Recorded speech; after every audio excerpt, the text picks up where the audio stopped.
We'll go and do a rapport building exercise.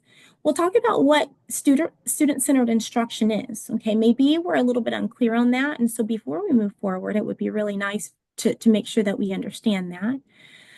We'll walk through some teaching scenarios. What are the functions? If I were to look in a teacher-centered class versus a student-centered class, how would that look different? Okay.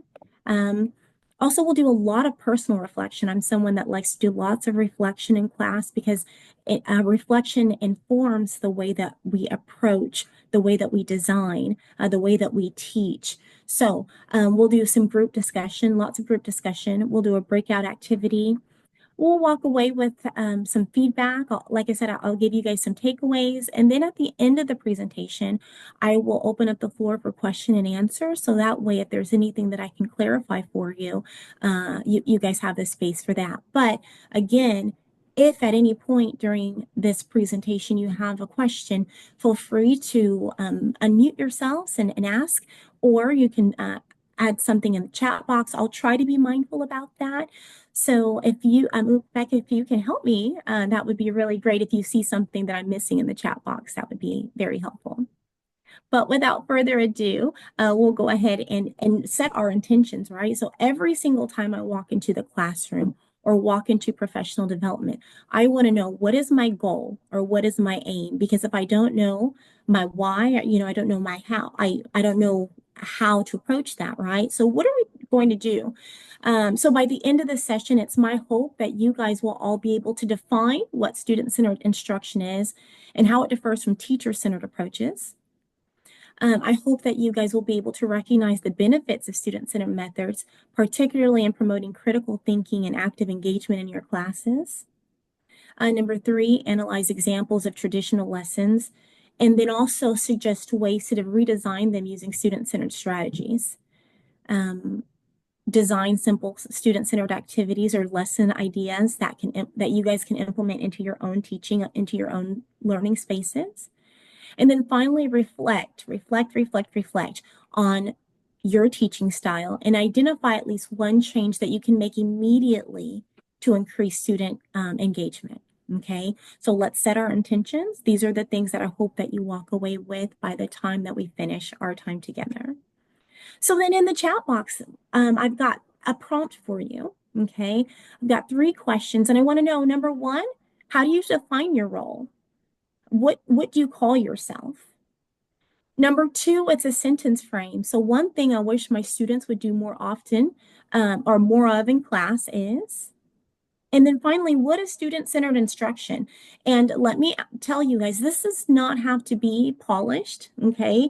It doesn't have to be pretty. These are just prompts to kind of activate that schemata and get us thinking about the topic at hand, okay? So if you see here, I've got some time markers. Okay, so I'm going to give you a little bit of time for this. Really think about it, put some thought into it.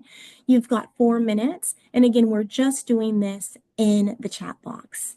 Okay, feel free to keep your camera open or closed while you're doing this if you need some time to think. Oftentimes, when I give you some time to work personally, I'll turn off my camera. So you've got 4 minutes, and that time starts now.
take about 1 more minute. And again, you can share that in the chat box whenever you're ready. About 1 more minute. Please share in the chat box.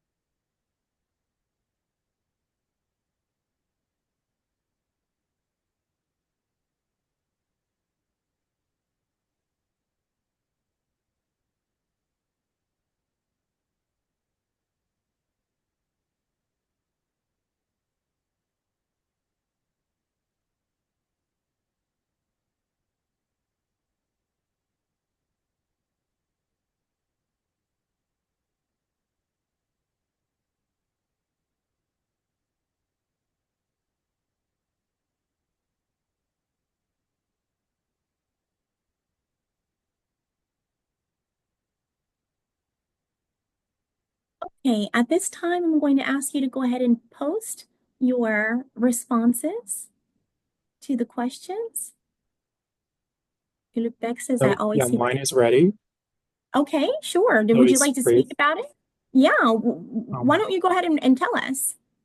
yeah, so I always try to be a facilitator in the classroom because it is essential for teachers to stay a bit away from students while they try to engage in the classroom, because that's how they learn by interacting, by discussing, sometimes arguing, sometimes fighting Mm-hmm. over the cause, over the, let's say, problem. In the case of Tashkent State University of Law, it's mostly about dealing with different types of cases, legal Mm-hmm. cases. So Mm-hmm. it's better for me to act as a facilitator here. And also, I think when you try to take the initiative in the classroom, it makes it a bit dull for the students because when you lecture over one topic, they start to, I don't know, to busy themselves with Instagram maybe.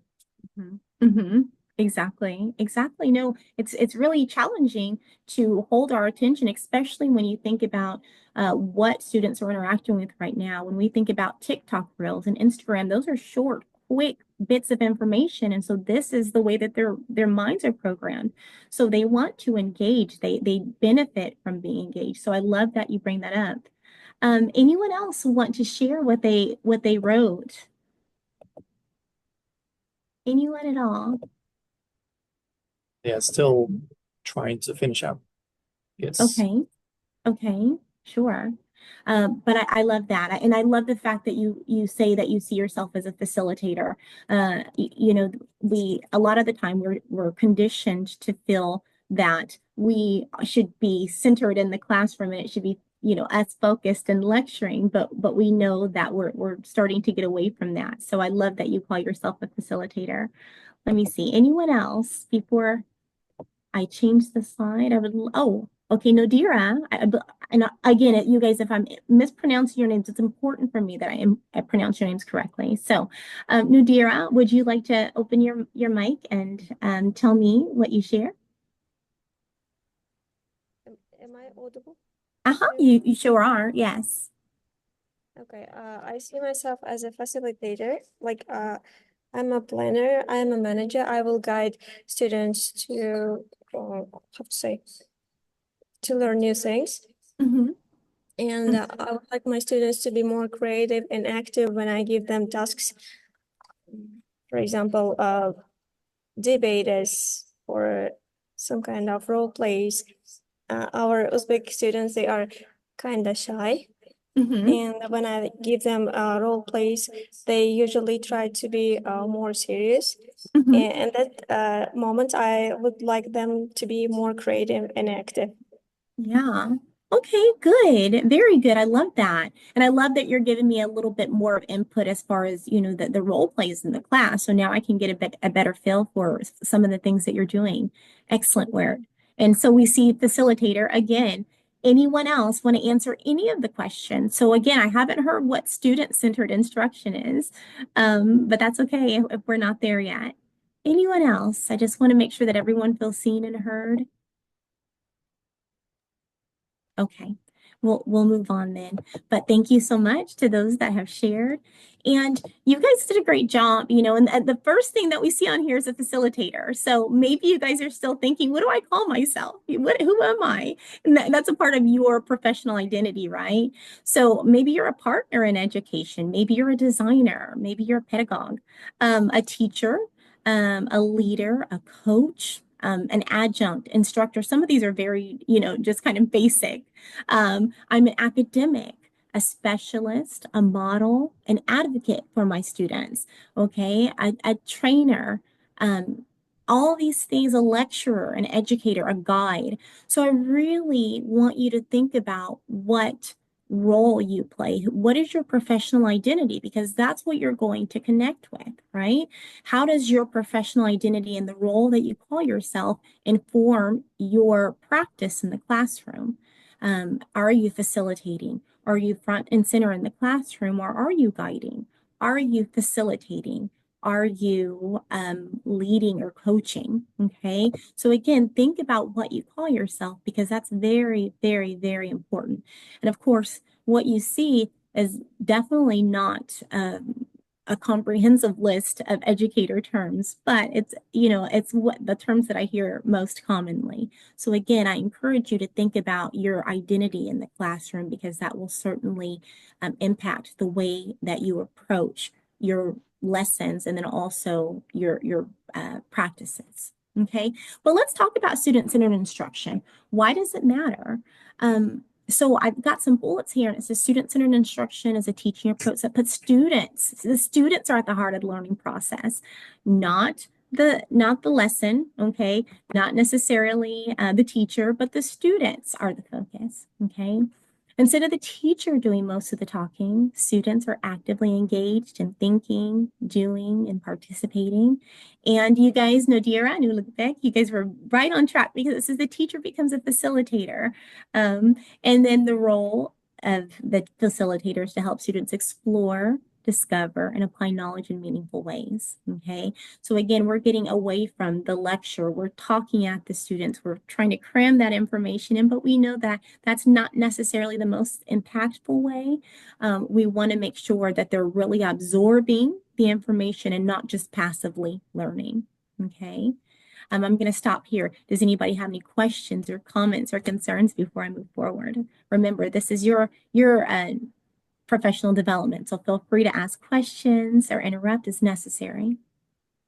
Everything is going smooth so far. Oh, okay, good.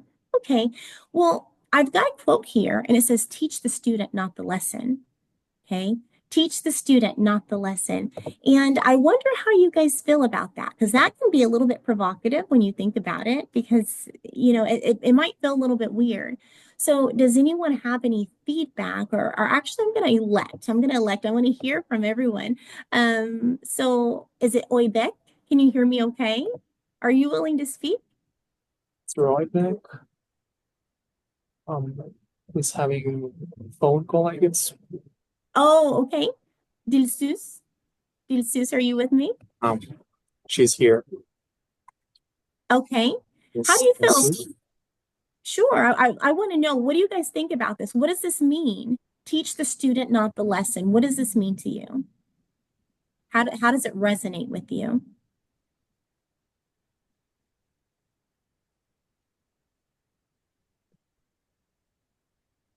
Anyone? I think she's, oh no, she's here. Okay, that's fine. Let me see. Well, Ulugбек, let me ask you, since your microphone is open, what does this mean to you? Um, um, well, although it looks quite easy for us as professional teachers, but sometimes it can be quite difficult to bring the attention of students to the class when, well, lesson plans vary from class to class, as we know, from teacher to teacher. So some students might find the lesson itself a bit boring, and some others might be into the lesson because Mhm. um, they try to absorb and acquire the knowledge. So I think putting the students at the center of the lesson will be quite paramount and essential for all teachers. And that's what we do all the time, I guess. this statement has a kernel of truth in itself. Mhm. Yeah, absolutely. Well done. Excellent response. Nadira, I see that yeah, Okay. please. I think, for example, in my one group, there are students whose levels are like low, and usually I try to adapt the materials to that students too. So we usually teach the student not the lesson. If the lesson is in the C1 level, Mhm. I will try to adapt them into like A2 level, B1 level. Mhm. Mhm. So I think that's adapting materials into the students' needs. Absolutely. That differentiation, adaptation of materials, knowing the needs of your students. And that's, developing that rapport, right? That's developing the rapport with your students and knowing them personally. So that way you can develop a lesson and implement a lesson that is impactful for them. So I love the fact that you're aware of that and that you're doing that in your classrooms. Well done. Also, Excellent. Yeah. sometimes we feel obsessed with lesson creation, like the Mhm. content of the lesson. First, I'm going to introduce this topic, then I need to include various types of activities, and so on and so Mhm. forth. At the same time, we somehow forget about the interests of students, the needs of Mhm. students, because it is somehow difficult to find the link between the lesson and also the needs of students. So how do you Exactly. address this gap? Exactly. No, that's a great question. And you're absolutely right. Each student is coming in and we call that culturally responsive teaching, but each student is coming in with different backgrounds, different lived experiences, different hobbies and likes and dislikes. So how do we again know our student? We need to get to know our student first before we can actively teach them the material. Of course, we've got material, we've got a curriculum that we need to follow student learning outcomes and objectives. And those are extremely important, yes, right? We don't want to negate those. However, in order to be able to effectively deliver those things, we need to keep our students in mind first. And so you guys are absolutely right with the discussion that we're having, with the dialogue that we're having. And there's lots of different ways for that. And I definitely think that the first few classes are very important for developing that rapport and making sure that you understand how you can effectively serve students. One of the things that I normally do on the first day of class is, I have a PowerPoint and it just has like 5 questions on it. And it asks about their background and, what's one professional goal or academic endeavor that they have. As far as my particular content, what has been their interaction with my content in the past? Have they have great English lessons or how do they feel about English in particular? And then also, what can I do to help them? How can I support them in the class based off of what they know about themselves? Because at that point, I don't know them, right? So they're informing me as far as how to teach them. And not only that, I ask my students, uh, what is a good, what are some adjectives for a great teacher? Doesn't matter what the content is, if it's a law teacher, a language teacher, it doesn't matter. But my goal is to try and be those adjectives that they come up with, that uh, represent a quality teacher, right? So again, developing that and giving them a voice and saying, hey, this is what I need you to tell me what you need from me. Okay. I know how to teach, but tell me specifically, how can I engage you? So well done. Excellent. And this is a very, very, very, this next slide is very, heavy as far as the wording, but we'll go through this really quickly because I do want you guys to feel very good about what teacher versus learner centered features look like. Okay. So on the left hand side, we have the categories, the instructional approach, the faculty role, the student role, the curriculum design, assessment, feedback, technology. The classroom layout is very important. Engagement, success metrics, accessibility, even your office hours that you're available to your students. your course materials, your learning environment, and your faculty development. So I just want you to think about all of those categories. Everything contributes to the environment that you're creating for your students, right? So just off the cusp, how do what's the layout of your classroom? Who's doing the majority of the speaking? Where are you positioned in the classroom when you are having class the majority of the time? Whose responsibility is it to come up with the activities in class? Is grading competitive? Okay, so all of these things make a difference. So let's start one by one. And like I said, I know that this is an information heavy text, but I feel that it's very important that you guys understand the different features and the way that they look. I want you guys to have that juxtaposition there. So as far as the instructional approach, teacher-centered and then learner-centered, okay? So lecture-based, one-way knowledge, it's a monologue. I'm speaking at you. You're not really giving me much feedback, okay? Versus active inquiry-based experiential learning, that task-based learning, Socrative learning, where learners are engaged and we see that there's a clear dialogue and not just a monologue, right? As far as the faculty role, as far as teacher-centered, we know that we're the main source of knowledge. We have the information, we give it, right? Versus when you are student-centered or learning-centered, you're the guide on the side, you're the facilitator, you're the mentor, you're the coach, but you have a boundary, right? You're not so over eager to share the information, and you kind of let the students deduce and to think deeply and critically. As far as the student role, they are very passive.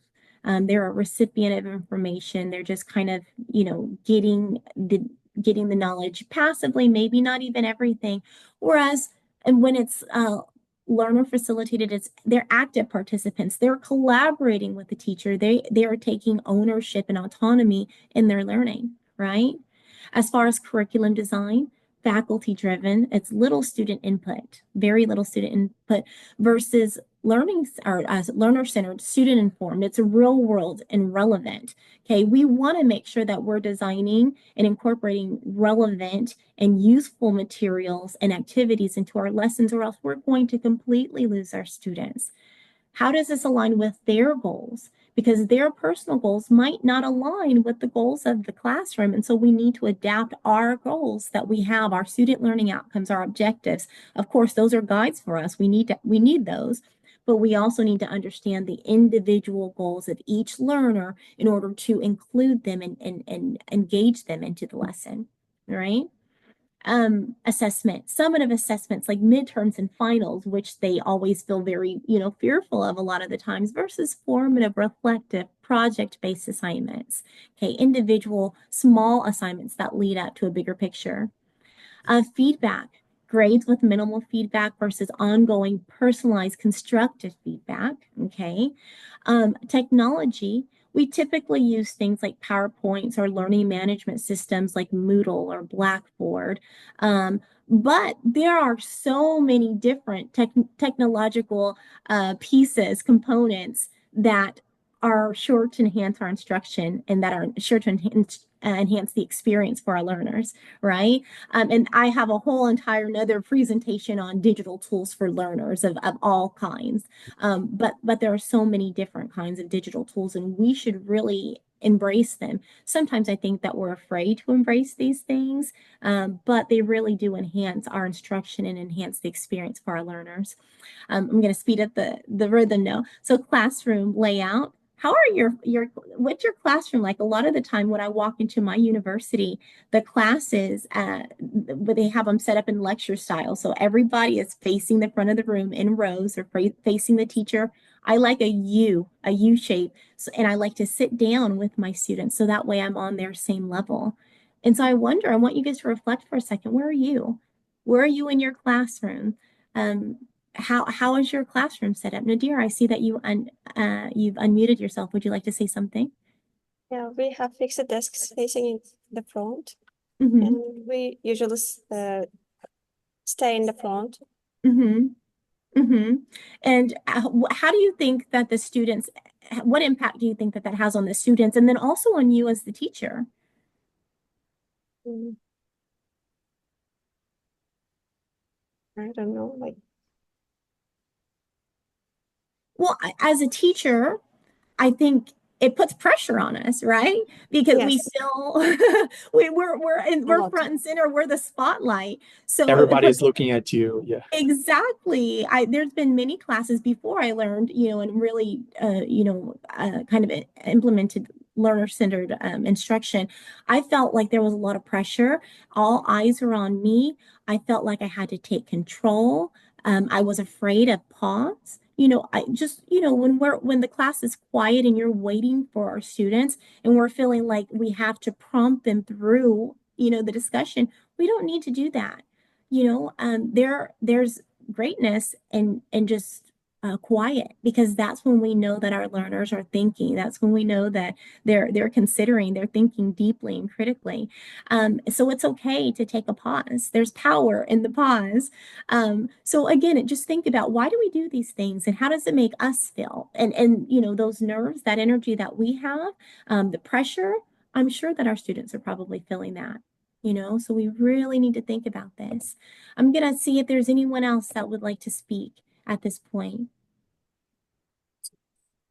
Okay. It's okay if you don't want to, but I do want to give you the space. Okay. So again, increasing just a little bit. So engagement, limited interaction of group work. But I will say, I always ask my students, there's some students that don't enjoy group work. Some students prefer to work by themselves. So having a learner-centered class means giving them the space to say, I'd prefer to work by myself on this, or I would love to work as a partner, or love to work in a group. Okay. Giving them that option, it makes all the difference. Okay. Um, Interactive task and peer engagement, though, works really, really great. Success metrics focus on test scores and content retention versus growth as a person, growth as a student, skill development, engagement. I always tell my students, I understand that you guys are people before your students, before anything else. I understand that you have a life outside of my particular class. I understand that you have a life outside of academics. So, how can I help you grow as a person, not just within the domains of my particular discipline? Okay. Accessibility, uniform instruction, and limited differentiation. So, Nadira, you were talking about making sure that you know your students and their limitations. And so that way you can design things with them in mind versus inclusive, culturally responsive practices. Again, your office hours, they're limited, they're fixed versus virtual, flexible, and student accessible. One of the things that I do, I give my students my cell phone number and I say, call me or text me at any time. Okay. I know that some people are like, I don't know that I want my students to have that much access to me, but it, number one, it creates a connection. Okay, because they've got your cell phone number. And usually they're texting me, students are texters, and they might say, okay, it might be 11:59 and the assignment is due at midnight. They're like, Professor Bailey, I don't know how to upload something, or can you remind me when something is due, or can you clarify this? I was too afraid to ask in class. So that allows me to have more of a personal space. And again, I'm learner centered because now I've got them one-on-one. They have me one-on-one, and there's a dialogue that we can exchange, and they know that they have access to me.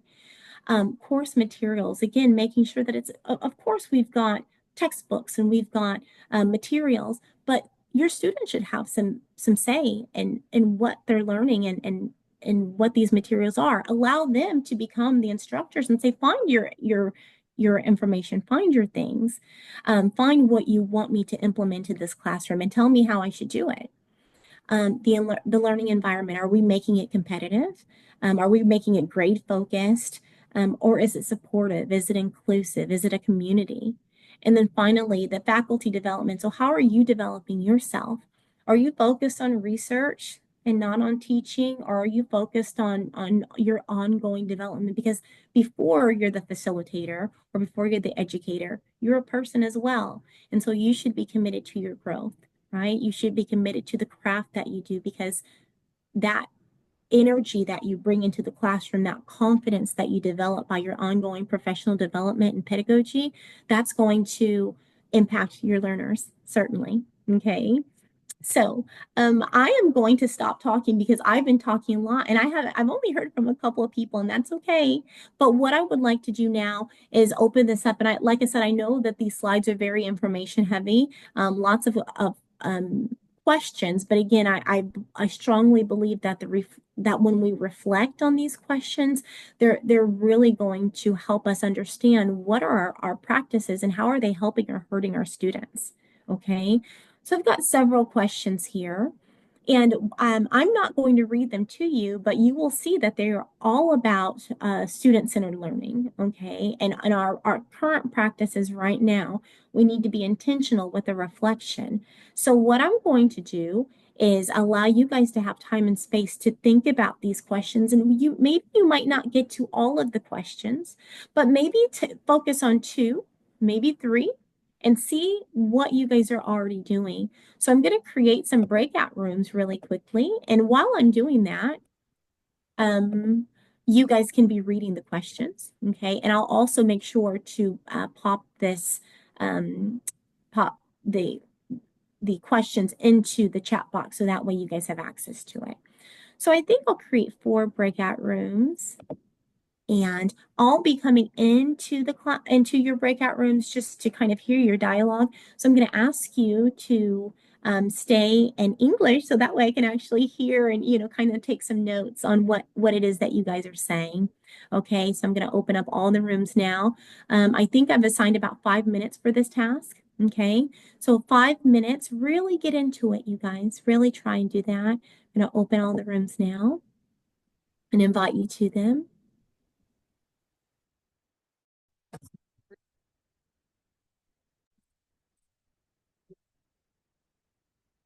Hey, so you are the first.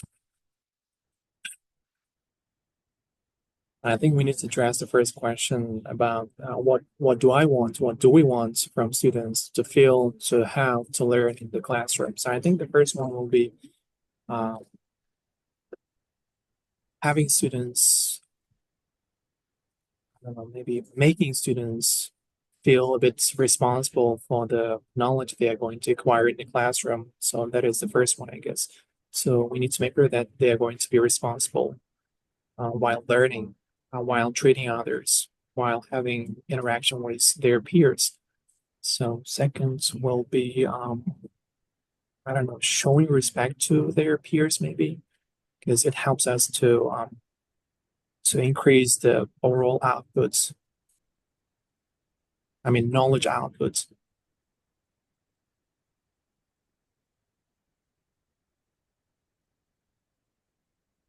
How do I support students in setting their own learning goals? No, I wasn't aware of that. Ayşe yazmıştı baktı.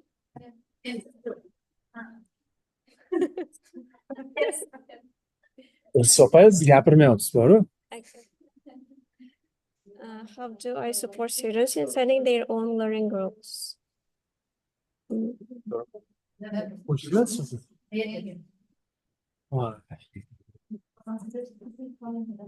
Do I vary my message to reach students with different learning style or language levels? Конечно.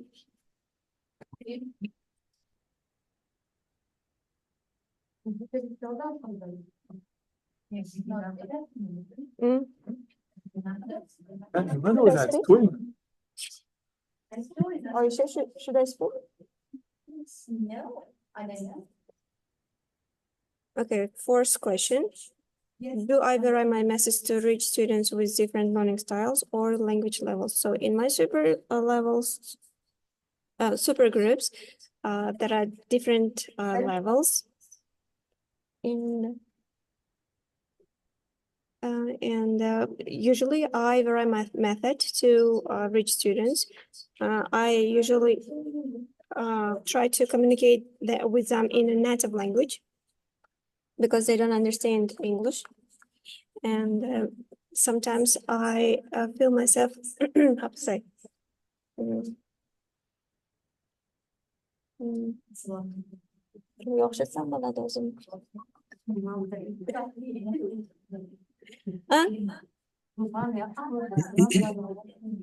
Ya, per criança, Not por animal. país que não gosto. Por país. أنا كلون بلدي ما بنقرأ بلدي. Ya, sen kırık. Kırık. Ya. Ama nasıl oluyor? Hadi. فقط kişi gapiramiz. Gapiringlar. Her sektörüyle. Are students aware of Yes, why I'm they are here. learning what they are learning?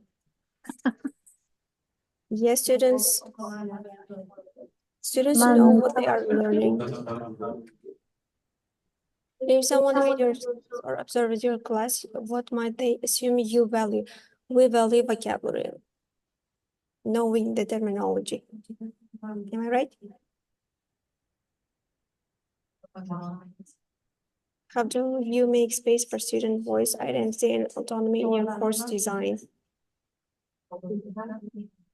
So they can make their own space in the debates, in their videos. How to say?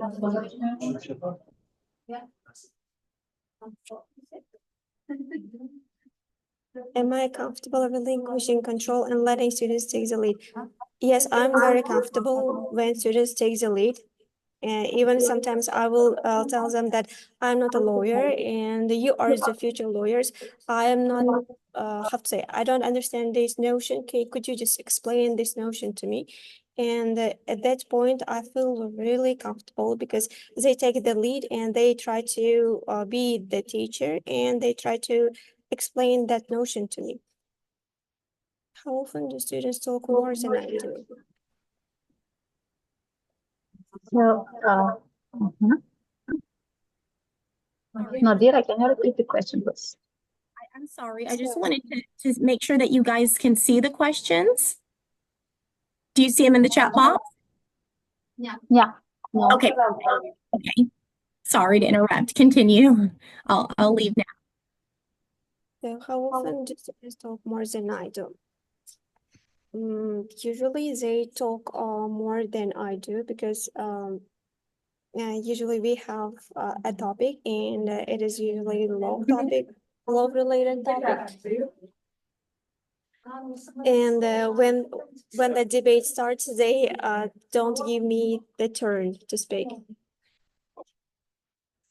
Am I creating opportunities for active learning and exploration? شير قليل قد تشير قد Okay.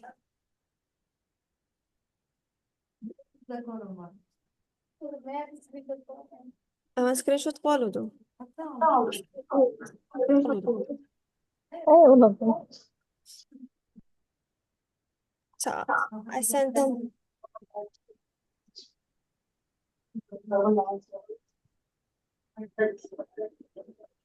Yeah. There we go. Am I creating opportunities for active learning and exploration? Let's answer the question for the one by one. Now we have questions. I have one question left. Am I creating opportunities for active learning and exploration? So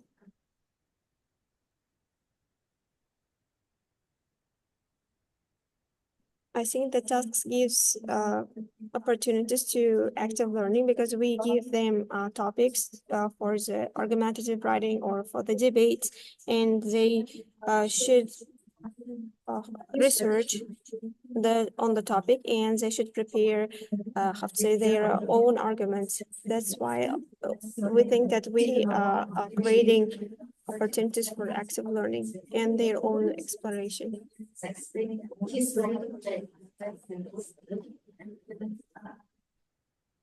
So which question left?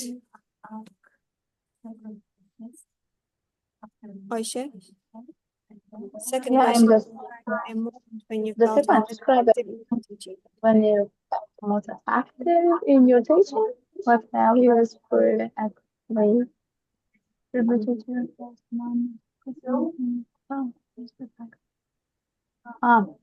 I think that during the giving the students some kind of activities, for example, based on the legal topics, maybe that you know that the world actually when we just prepared for the courtroom simulation, if you remember mock trial, at that time, I tried to give them the clear instruction. And at the time, the students got an opportunity to practice their language and their legal English in the process. That was a really effective one. I think that I felt that. Do you guys use humor in the classroom while having a lesson, cracking a joke? Sure.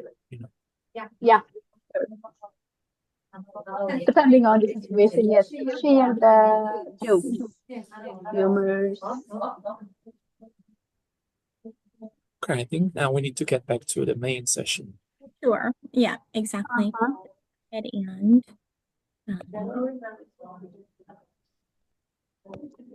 close all the rooms now.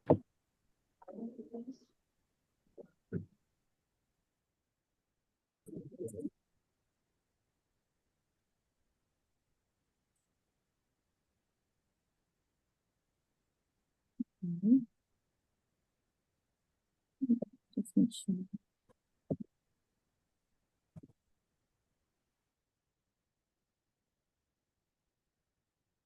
Okay, so I've heard some great discussion in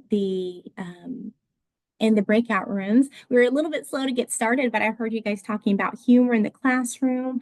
I heard that there are some challenges with getting students to explain their ideas. So I love that, you know, you guys are thinking deeply about what your practices are, and I invite you to continue to do that because of the fact that it's going to help you develop your approach to student-centered learning. Okay. I'd like to hear from you guys. The Wells, I couldn't be in every single chat room. So tell me, is there anything else that you guys spoke about that really is resonant with you? One that you guys were focused on? Yes, Mr. Souza is going to say something about the first question. Okay. The first question is here, what do I want students to feel, understand, or carry forward because of their experience with me? So during my lessons, I let my students let my students feel free because when they share their ideas, their experience, it will give them more opportunity to other, and maybe others will continue. Okay, great. Thank you. you. Thank you so much for sharing. I really appreciate that. Anyone else want to answer any of the questions that you see here on this slide? So what I want my students to understand is having a sense of responsibility while having a lesson, because some students tend to be, well, to be honest, a bit toxic, and they always try to distract others from focusing on the lesson. So it's good. It's a good idea to explain that it is really important for students to be responsible while learning. So otherwise, I don't know, it's going to be quite challenging for teachers to manage the whole class because, well, as we know, students' behaviors vary dramatically. So yeah, it's good to have responsibility. Yeah, exactly. And I always tell my students, please take responsibility for the energy that you bring into this space, right? Because a lot of the time we don't realize, you know, we're coming in with, like you said, our own experiences. Maybe we've had a bad day or a bad interaction. So making sure that they understand, hey, I have a responsibility to myself, to my teacher, to my peers in this classroom. So I love that you bring up responsibility because that looks different in different spaces. Well done. Anyone else? Okay, we'll go ahead and move forward. Thank you guys so much for that. So let me ask you, this is something that I've created based off of a motivational speaker and a life coach. His name is Tony Robbins. He is very, very famous, and he's just somebody that's completely extraordinary with changing lives and empowering people in whatever space that they choose to be in. So what I did was I adapted this. He kind of has this wheel of life where on his wheel it talks about things like relationships and finances and spirituality and physical health and the things that we typically make goals around. But I thought, you know what, this is a really great resource, and I can probably design this, to be impactful to educators. So for this particular education reflection wheel, this is all about student autonomy and student-centered learning. So you see that we have a circle, okay? And again, I give you guys this resource on the Padlet, but you have a circle here, and there's seven different categories that fall along with student-centered learning. You've got student agency. Okay, so student agency. Do I empower students to make decisions about their learning? Okay, are they in control of their learning, or is it me telling them what to do all the time? Differentiation and inclusivity. Okay, do I adapt instruction to meet the diverse needs of the backgrounds of my learners, or is it one size fits all? Okay, collaboration. Okay. Do I foster peer-to-peer feedback and is it a community or is it just monologue? Okay, is there dialogue there? Student feedback and reflection. Do I provide space for students to reflect and use feedback to improve instruction? Also, active and experiential learning. Okay, are students actively engaged through hands-on inquiry-based learning? Is it the Socrative approach? Again, is there something that they can do that's useful and relevant to their goals and aims in addition to the student learning outcomes and the objectives of the class? Culturally responsive teaching. Again, do I integrate the students' cultures, their experiences, and their languages into learning? And then also authentic assessment. So are my assessments, whether they're formative or summative, are they meaningful? Are they real world? And are they connected to the students? So you've got this circle here. So how do we use it? Okay, so I wanted to make sure that you guys understand the categories. So if you look here, I've got some numbers, and in the center would be 0. So 0 means in this particular category, I am not happy with my practices here, okay? Versus 20, 40, 60, 80, 100%. Oops, 100% means I am doing really well in this category and I'm going to continue to do what I'm doing there, right? So if you really think about what you're doing for student agency, are you at a 0? I'm not happy. Are you at somewhere around 50%? Oh, I'm happy half of the time. Or maybe 80%. I'm happy a good majority of the time, but there's still things that I can do to be impactful in this area. Okay. Same thing with differentiation and inclusivity. Have you learned who your students are? Have you developed that rapport? Do you know their limitations? Do you know their strengths? Are you celebrating them? Okay. Are you at a 0%, 20, 30, 40, or somewhere in between?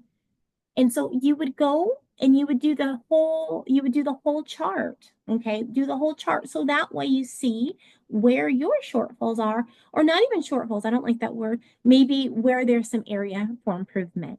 Okay, so if we were to actually do this, and I know this looks a little bit silly because it's really hard to use the digital tools to draw. Okay, but if I were to, okay, or if this was someone else's wheel, I want you guys to think about what this wheel means, right? So you can see that this person is not exactly at 100%. This wheel is kind of dilapidated. It doesn't look sound, right? It doesn't look like it will roll. Yes, it could roll. You could move forward towards your goals, but would it roll smoothly? No, it wouldn't. Okay. So I really want you guys to think about this. Would it roll smoothly? What's the biggest imbalance here? So we would see, hey, we're really doing well with student agency and collaboration and dialogue, but with authentic assessment and culturally responsive teaching and these smaller categories, we see that the teacher themselves is not confident. They're not confident in these areas. And so it's going to be really challenging for them to move forward with their goals and then also feel confident enough to have that space to deliver the information and to interact with their students. So this is a visual for you guys to use because you'll learn very quickly which areas affect the learners and also you as the educator feeling confident in the teaching and learning space. So I have this for you all in the chat box, but I do realize that we're running short on time. So I'm going to continue, but you guys have access to this. I want to stop though and ask, are there any questions about how we can use this? Can I clarify anything for you guys? Beck, I think that you're speaking, but your microphone is off. I'm sorry. So how do you run student feedback? Is it going to happen online, or do you roll out papers like teacher evaluation papers, or is it done by university administration? Like, yeah, exactly. So there's many ways to do feedback. Okay, there's many ways that we're receiving feedback. So we're giving our student, how are we giving our students feedback? Are we giving very general responses like, well done, good job, critical thinking evident? Or are we giving them things that they can actually take and incorporate into their learning practices, right? But then also too, we can ask them how they feel about the things that they're doing in class after every activity. It doesn't even have to be something that is um deep, but for example, there are digital tools that we can use where it's like an exit slit. How did you feel about today's lesson? And it could be a happy face, a kind of, a neutral face, or it could be a sad face. What feedback do you have? So that way, after every lesson or after every week, we can, and we would need, flesh it out to see how that looks, but we can oftentimes ask the learners how they feel about something. We can gauge it for sure, as often or as infrequently as we need to, but obviously more often is what works well, because if someone is feeling not so great about a lesson, well, what was it? Was it the way that I was saying things? Was I very clear? Was the material too challenging? Or was the student having a bad day? Was the student off? And that's another thing that I do is every single class period, and my classes tend to be smaller. They're capped at 24, so I can do this.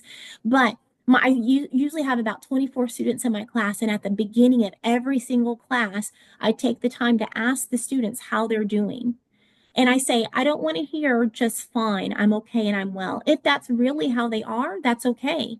But sometimes they're stressed, sometimes they're anxious, sometimes they're happier, they're excited. There's something else that's going on. Sometimes I'll take the temperature in the classroom and ask everybody how they're feeling, and everybody's stressed out. If that's the case, then I recognize that my students probably don't have the capacity to receive a lot of information on that day. So I have to say, okay, I know that this is important, but I don't necessarily have to teach this on this day if my students have the capacity, if don't have the capacity to receive the information. So knowing how your learners feel is putting them directly at the center of the instruction, and being able to adapt your approach or adapt when you give the material is also a part of student-centered instruction. Okay, so maybe that's something that you can do very quickly into your classes, is just asking everybody how they're feeling. And you can also do that digitally too, if you're feeling like you have a lot of students and time is an issue.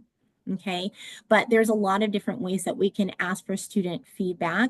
And then, like you said, often universities are having evaluations from the students, but you can have your own evaluations after each unit. Okay, after each theme that you teach, the way that, everybody's classes are designed differently. So I think that you would know exactly how to do that, but there's lots of different ways that we can incorporate that, and we can certainly flesh that out as we go. Did that answer your question? Sure, yeah. Thanks. Great. Any other questions that I can clarify? One personal question. So, do you try to establish a rapport with students in the classroom, like, and also cracking a joke sometimes, So Yeah. would it help? Yeah, absolutely. So one of the things that my educators, no matter what country I'm teaching in or, doing professional development, all of my students want me to bring myself into the classroom. So I think a lot of the time we think that a lecturer is supposed to be super professional and very, not necessarily strict, but just stay the course and teach the lesson. But people like it when educators and facilitators are authentic. when we smile, when we can be a little bit looser with, just our approach, when we are approachable, right? We want to be approachable. Think about a time that maybe you've had an educator and that person was a little bit off-putting or, just very strict and you felt like you couldn't really engage. We need to meet students at their level. We need to be able to, share experiences with them because think about it. When I tell you about my life or, even my challenges, that endears a student to you. So if you share, if you're willing to kind of put yourself on the spot and share some vulnerabilities or share your experiences, then the students feel like they have the space to do that and it becomes reciprocal. So yes, definitely. I definitely invite humor into the classroom. I invite happiness into the classroom. Again, taking responsibility for the energy that you bring into the space because you, of course, as the educator, influence that energy. So bring yourself, bring your most authentic self into the classroom because it's really going to serve your students well. It truly will. So start to establish that rapport from the beginning. And one way that I do that every Friday, and this has nothing to do with my discipline, okay, at all, but I have what's called Free Write Friday, okay? And all my students do is they send me an email and it's not, there's no MLA or APA formatting. It's just put text in the body of the paragraph and they can write to me about anything. Tell me what you're doing this weekend. Tell me something that you're looking forward to. What's the struggle that you have going on? Is it somebody's birthday? Anything at all. And they do this every single Friday and they write for about 6 minutes or so. It's sustained writing. They can change topics as they need to. There's no formation, so I'm not worried about spelling, grammar, mechanics, or content, anything at all. And I respond to these things. So if somebody's parents are coming into town, if somebody's having a birthday, if somebody's struggling with something, I will, acknowledge them because again, that's putting the learner first and not even the learner, but the person first before the student. And that's a great way to develop rapport because then they feel connected to you. You're not just giving advices and things like that, but you're acknowledging that they're a person that exists outside of the classroom. Okay. Don't you So feel a bit overwhelmed? I don't. No, I don't. Well, that's not true. Sometimes I do because I don't respond to every single person. I will say that. At some point during the semester, because they're doing this every Friday, I will respond. But I always tell them I read everything that you guys are sharing with me because, like I said, they're only writing for 6 minutes. I read everything that they're sharing with me, but I'll respond to maybe 5 or 6 per course, okay, per section. So if I have 4 sections, I'm responding to maybe 25 students, and it's just really brief. Thank you so much for sharing this with me.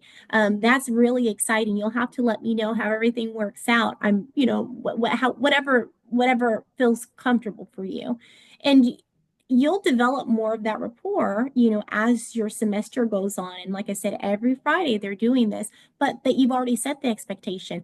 I want to hear from you. I want to hear your voice. It's important to me. I'm reading, I'm listening every single week, but I might not always respond, but you'll certainly hear from me at some point during the semester.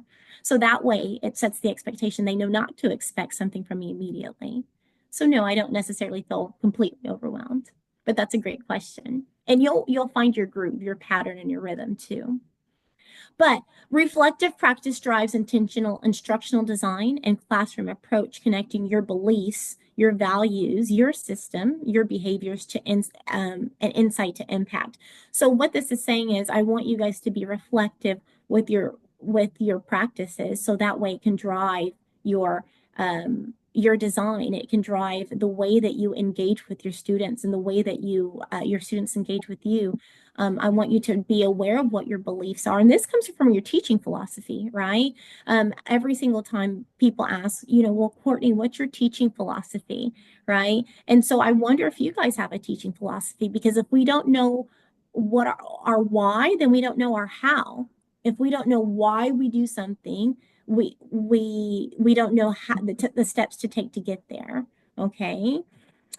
So And you guys, I'm going to wrap it up, but student-centered reflection. So I want you guys, like I said, reflection is important. So these are some sentence frames that you can start. And I'm not going to have you guys do this, but I'm going to just kind of go through this, and it's not lost upon me that I'm doing a lot of the speaking, but I do want you guys to have this information. So one way I can give students more voice is, okay, and again, you're just thinking.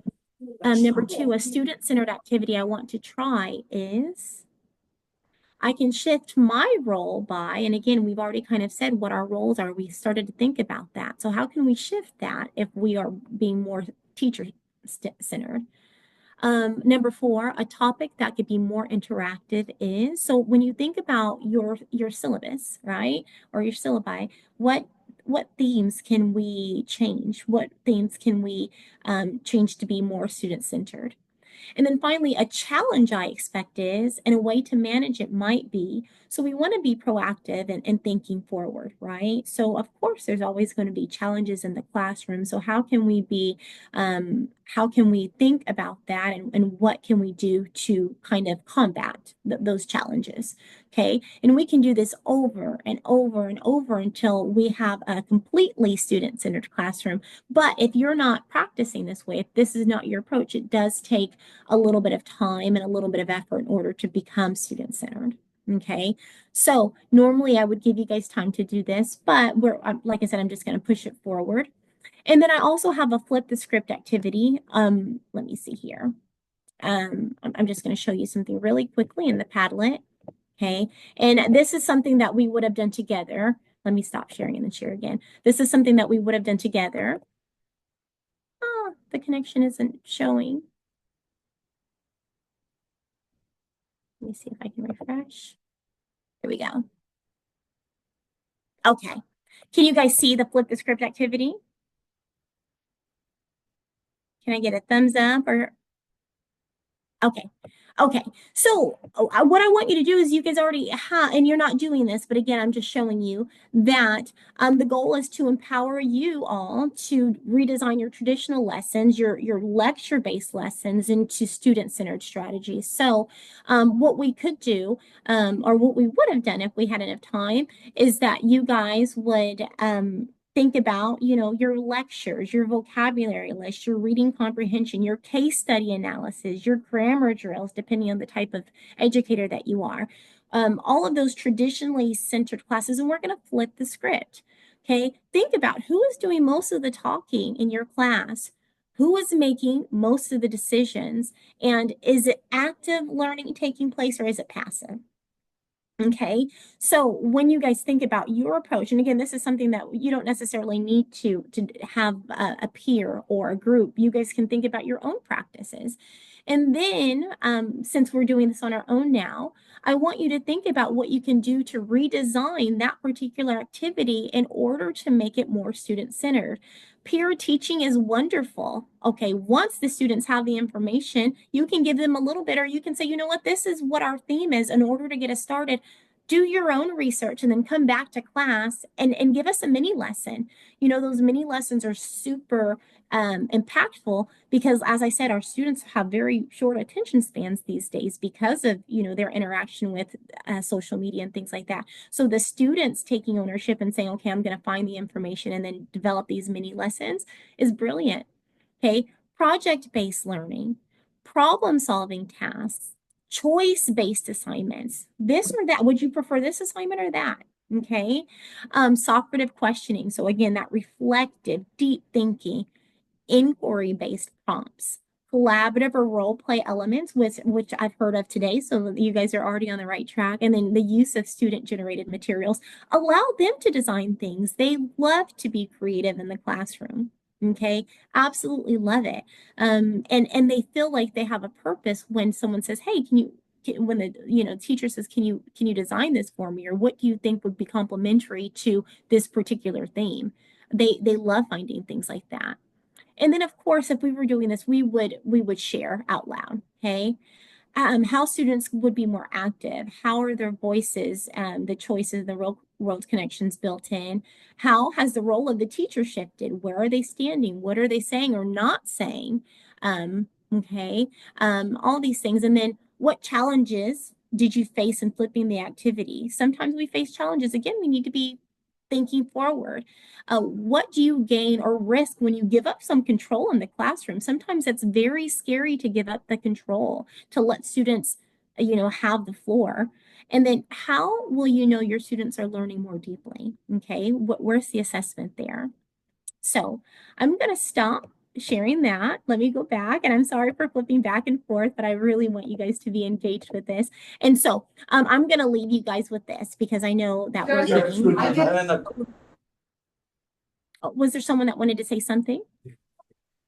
I think now we need to just end our session here. So I would like to express my gratitude. Thank you so much for allocating your time.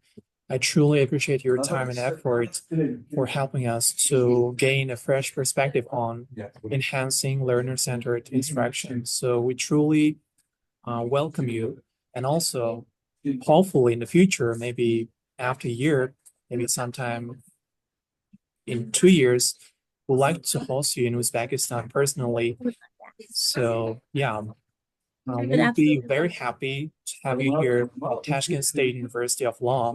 So anyways, thank you very much, Courtney. Of course, my pleasure. My pleasure. It's absolutely my pleasure. And I know that we didn't get to all the slides, but as I said, this QR code, you have the link and the QR code to go to the Padlet. So I invite you to go and explore those materials as you need to. And you have my contact information. If you have any questions that I can clarify, or if I can elaborate or share something that you might need in particular, please don't hesitate to reach out to me. I'm always available to you.